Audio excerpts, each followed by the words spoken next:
Mga master, magandang gabi sa ating lahat. Sa gabing ito ay mayroon naman tayong gagawin na repair at ito yung rice cooker na 1.8 liter, 700 watts. At according sa may-ari nito, yung rice cooker niya ay hindi na daw umiilaw yung light indicator niya kapag sinaksak niya sa kanyang outlet. So bago tayo magsimula, gusto ko munang i-shout out yung may-ari nito. Shout out kay Sir Gabriel Himbra. Ito na, simulan natin ang pag-repair mga master. Labas lang natin yung tester ng ating sister.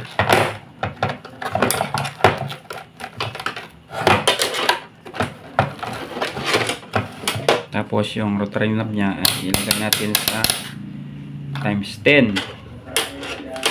Tapos i-short natin yung tester nya para makita natin na gumagana yung tester natin. So yan siya, hindi umabot ng 0.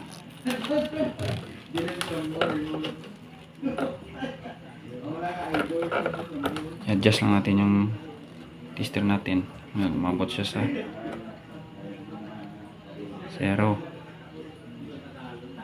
So yan na. Tapos na natin i-test yung cord nya. Baka merong putol yung wire ng ating rice cooker.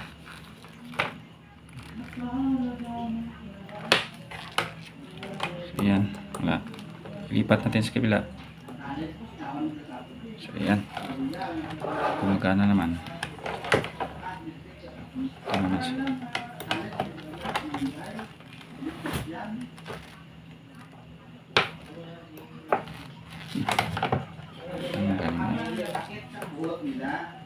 Ayan na. So okay yung cord natin. Walang sira.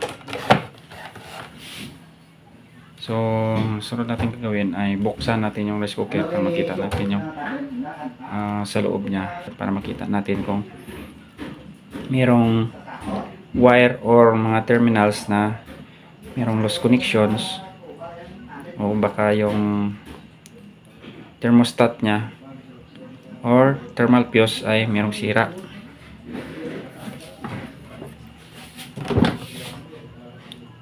So ito yung itsura ng kanyang heating element. So ito na-deform siya. Ang ibig sabihin na karoon siya ng overheating.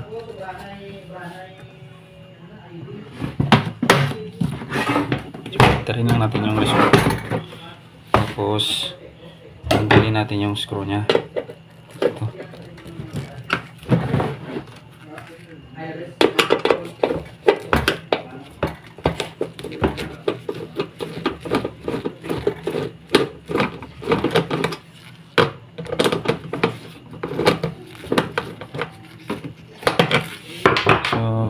Yan lang isa yung screw niya sa likod mga master.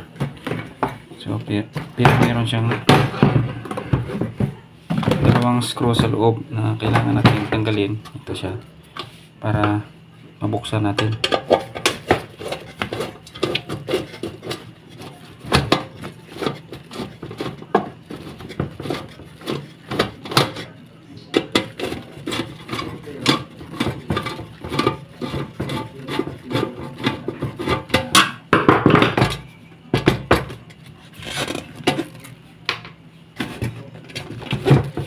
Nakatanggal natin.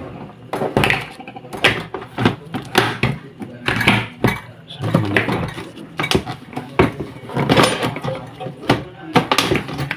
So, yun na siya.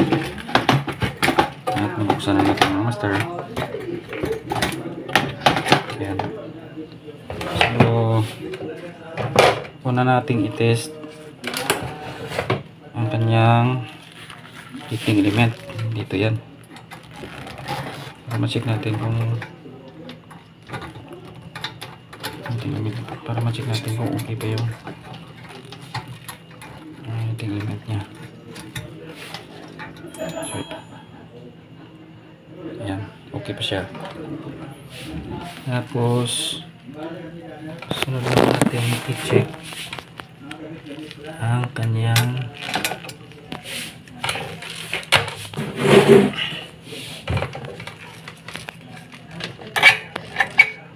thermostat.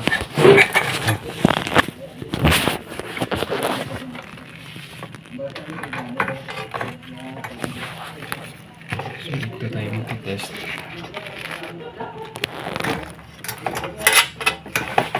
Hirap kasi ako yung cameraman, wala tayong cameraman dito. Ayan. Gumagana pa naman yung worm nya, wala namang sira yung worm nya. So check na lang natin yung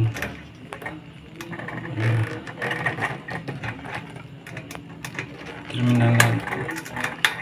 Check naman natin yung kanyang thermostat. Mahirap to.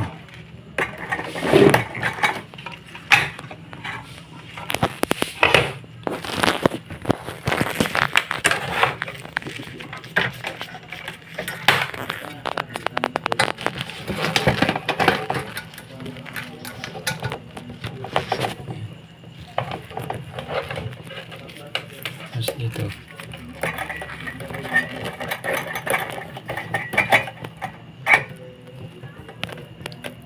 Yan, kung makita nyo yung tester.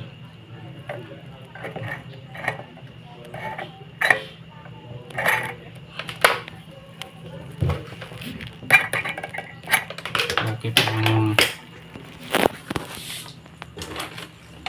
thermostat nya, wala nang sira. So dito tayo sa kanyang thermal fuse.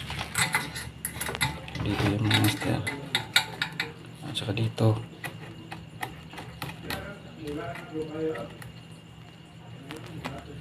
Ayan.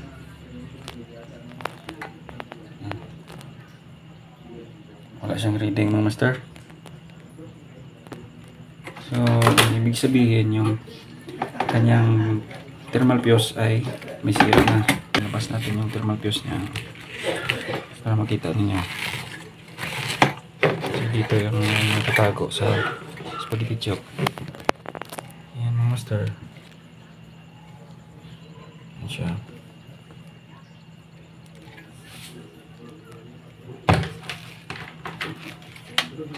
Dito tayo mismo mag susagawa ng tester test. Ayan, wala pa rin. So ito talaga yung sira niya. So dahil wala pa tayong pampalit na thermal fuse, inform ko muna yung may-ari na yung thermal fuse niya ay mayroong sira. So ito yung bibilhin niya doon sa electrical supply or sa mga electronic shop para makumpuni natin yung rice cooker niya. So yan lang muna mga master. Cut muna natin yung video dahil hindi natin makumpuni yung rice cooker na pinagawa sa atin dahil wala tayong pamalit na thermal fuse. So hanggang dito na lang muna.